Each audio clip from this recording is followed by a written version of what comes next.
Olá pessoal, mais um vídeo da série 1000 questões de matemática de escolas militares, tá?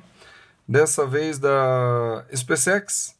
Então diz assim, qual o domínio da função f de x é igual a raiz quadrada de x ao quadrado menos x menos 6 sobre 3x menos 6. Então olha só, isso daqui na verdade é uma inequação. Tá? Quando ele fala de domínio, ele está me perguntando quais são os valores de x que eu posso colocar aqui, que vai me retornar nessa função um valor real. Tá? Então, quando a função ela tem uma raiz quadrada, o que está debaixo da raiz quadrada pode ser zero ou maior que zero. Tá? Não pode ser negativo. Tá? Porque quando a gente fala de domínio de função real, apesar de que não está dito aqui função real, mas a gente crê que isso daqui esteja se referindo à função real, ele quer saber quais são os valores que faz essa raiz quadrada gerar um número real. Porque a raiz quadrada de um número negativo é um número complexo, é um número imaginário. Tá? Mas aqui, o domínio aqui tem que retornar, né, o domínio vai ter que fazer retornar para a função um número real. Então quer dizer que tudo isso que está aqui embaixo, que é x ao quadrado menos x menos 6 sobre 3x menos 6, tem que ser o quê? Maior ou igual a zero. Raiz quadrada de zero existe? Existe. Raiz quadrada de zero é zero.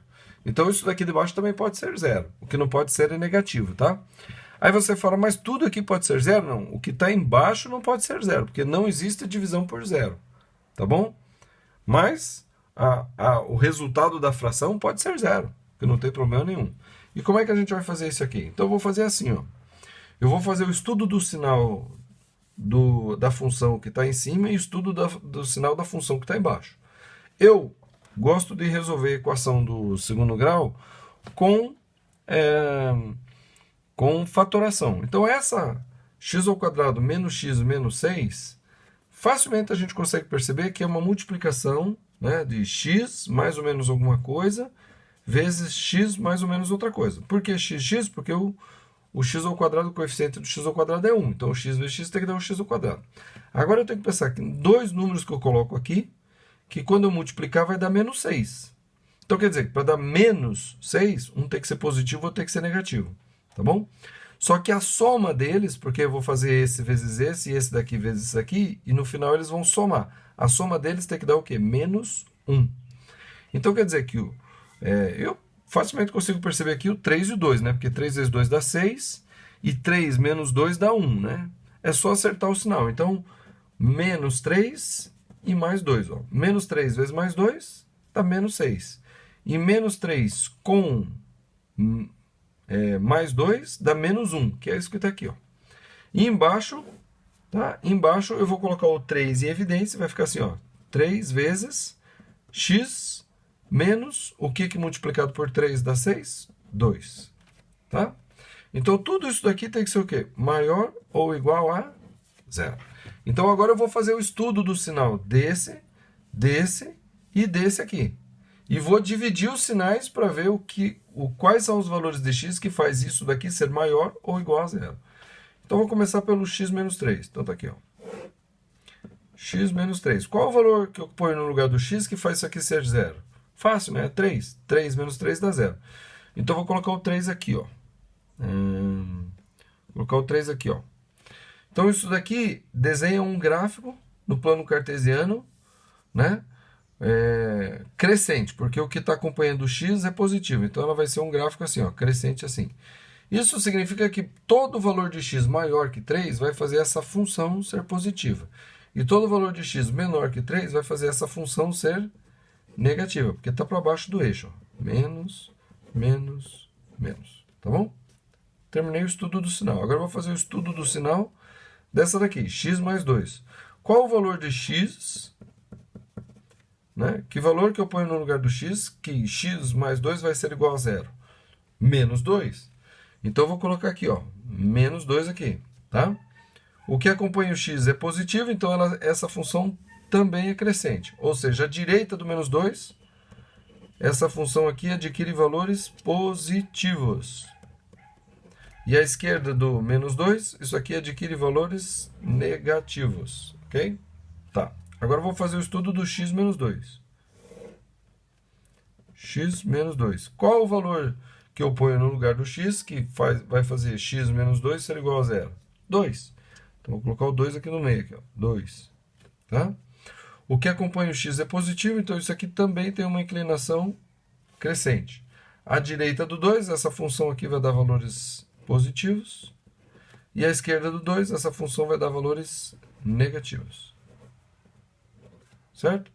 Agora eu vou fazer o quê? Agora eu vou fazer a multiplicação dos sinais em cada intervalo. Quais são os intervalos? À esquerda do menos 2, entre o menos 2 e o 2, entre o 2 e o 3 e à direita do 3.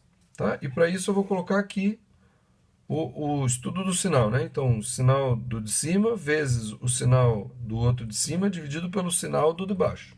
Aí você fala, e o 3? Mas o 3 é sempre positivo, o positivo não altera sinal de nada. Tá? Então vai ficar assim. Mais vezes mais, mais. E mais vezes mais, mais. Tá? Aqui está o 3. Ó. 3, aqui está o 2 e aqui está o menos 2. Tá? Então, à direita do 3, para valores de x maiores que 3, tudo isso aqui vai ser positivo. Agora, entre o 2 e o 3, então vai ser menos aqui, ó, menos vezes mais, mais. Ó, menos vezes mais, menos. Menos vezes mais, menos. Então, aqui entre o 2 e o 3, o sinal da fração ali vai ser negativo. Aí, aqui entre o menos 2 e o 2, menos vezes mais, menos. Menos vezes menos, mais. Tá? Então, entre o menos 2 e o 2, essa expressão toda adquire um valor positivo. E aqui, à esquerda do menos 2, então menos vezes menos, mais. E mais vezes menos, menos. Tá bom? Então, já descobri onde que vai ser positivo e negativo. Agora, vamos fazer uma outra análise aqui.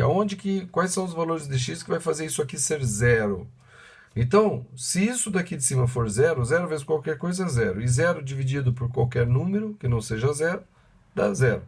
Então, esse x pode ser 3, porque daí isso aqui vai ficar zero. Aqui o x pode ser menos 2, porque daí isso aqui vai ficar igual a zero. E aqui não pode ser 2, para isso aqui não pode ficar igual a zero. Tá? Então, o x3 pode, porque ele quer também igual a zero. Então, o x3 pode. Então, o x3 eu faço bolinha fechada. Tá? O x menos 2 também pode, porque daí aqui vai ficar zero. Então, no menos 2 eu também faço bolinha fechada. No 2 eu não posso, então bolinha aberta no 2. Aqui, ó. Agora eu quero valores que isso daqui fique maior do que zero, ou seja, que isso aqui fique positivo. Então, está aqui e está aqui. Bom? Então, o domínio da função, tá? Ou seja, quais são os valores de x que podem ser colocados naquela função, estão nesse intervalo marcado. Certo?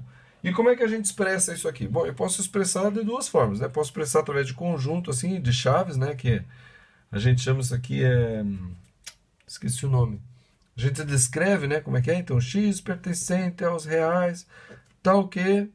Aí vai colocar aqui o x no meio do menos 2 e 2. Então, menos 2 menor ou igual a x, que é menor do que 2. Tá aqui. Ou x maior ou igual a 3, que é para cá. Pronto. Isso daqui é uma maneira de representar o conjunto de solução.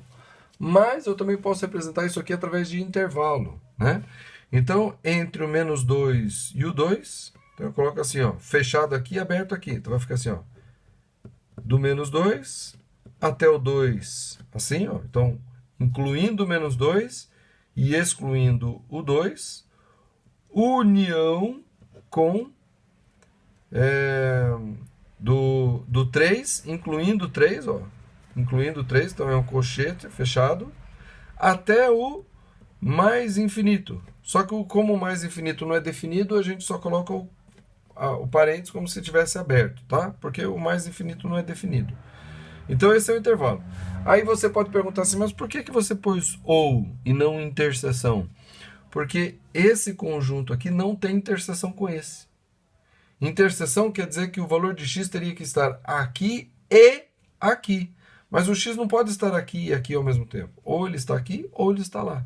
Então, o símbolo da união, né, representa justamente esse ou aqui, ó. E esse é o conjunto solução representado através de intervalos. Tá bom? Curta o vídeo, gente. Por favor, curta esse vídeo para esse vídeo se tornar um pouco mais relevante. Tá bom? Inscrevam-se no canal para receber notificações. Tá? Acionando o sininho, né? Na verdade, para receber notificações tem que acionar o sininho. E compartilhe com quem você conhece, que esteja estudando com você, ou estudando coisas semelhantes a você. Compartilhe para vocês terem o que estudar junto e ele conhecer o canal. Tá bom? Se você tiver uma dúvida, muito importante isso, dúvida é saudável. Ter dúvidas é bom. Tá? Porque quando você não tem dúvida, você não está interessado em descobrir nada. Ou você já sabe tudo, ou você não quer nem saber. Então ter dúvidas é bom. Então ponha nos comentários desse vídeo a sua dúvida, que daí eu posso mostrar como resolver ou explicar a sua dúvida. Faça sempre uma referência ao momento do vídeo em que você teve a dúvida. Coloque o horário, tá? Por exemplo, 7, 2 pontos, 52, tá? E daí descreve a sua dúvida, porque isso aqui me ajuda a descobrir exatamente qual a sua dificuldade, o que eu falei, o que de repente eu troquei uma palavra, alguma coisa, tá bom? Então isso aí, segue a playlist que está aqui. É importante você conhecer toda a playlist. Vamos que vamos, até a próxima.